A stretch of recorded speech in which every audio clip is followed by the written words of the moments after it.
বন্ধুরা কেমন আছেন? আশা করি ভালো আছেন। আমি অনেক ভালো আছি। আজকের একটা ছোট্ট রেসিপি নিয়ে এসেছি, আলু বিট ভাজা। তো দেখুন, আপনাদের সামনে এখন আলু বিট ভাজা আমি করব। বন্ধুরা দেখুন। তো বন্ধুরা আমি এখন একটি কড়াই নিয়েছি, গ্যাসটা জ্বালালাম। একটি কড়াই নিয়েছি। কড়াইয়ের মধ্যে আমি পরিমাণ মতো তেল দেব। বন্ধুরা তেলটা গরম হলে পরে ওর মধ্যে আমি কালো জিরে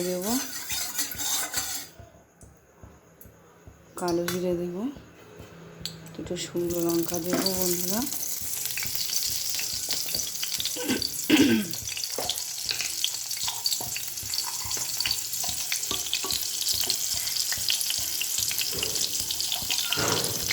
শুকনো লঙ্কা, কালো জিরে, বন্ধুরা দেখুন, কালো জিরে ফোড়ন দিলাম। সেটি নাড়াচাড়া করে দেবো। বন্ধুরা এবার আমি আলুটা দিয়ে দেবো।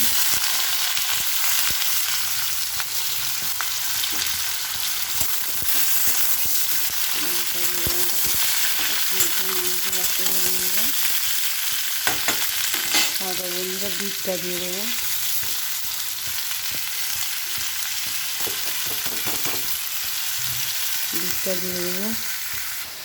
তো বন্ধুরা বিট আর আলু ছেড়ে দিয়েছি। পরিমাণ মতো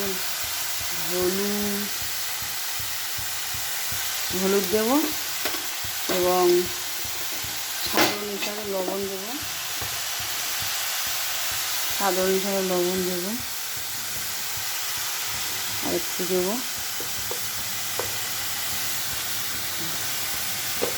এটাকে বিট আর আলুটাকে নাড়াচাড়া করবো।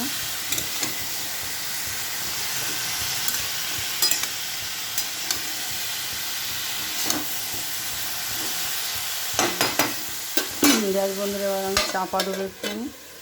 5 মিনিট ঢাকা থাকবে, তারপরে আপনাদের খুলে দেখাচ্ছি কেমনটা হয়েছে। তো বন্ধুরা 5 মিনিট বাদে এসে গেছি। একটু ঢাকনাটা খুলে দেখি কেমন পর্যায়ে আছে। তো জল বেরিয়ে গেছে বন্ধুরা, হালকা করে নাড়াচাড়া করবো।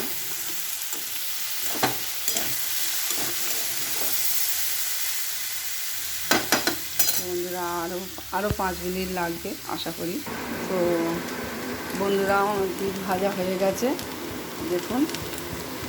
এবার আমি নামাবো।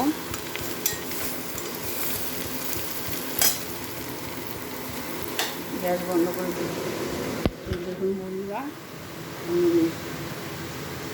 ভাজা হয়ে গেছে, আমি নামাচ্ছি।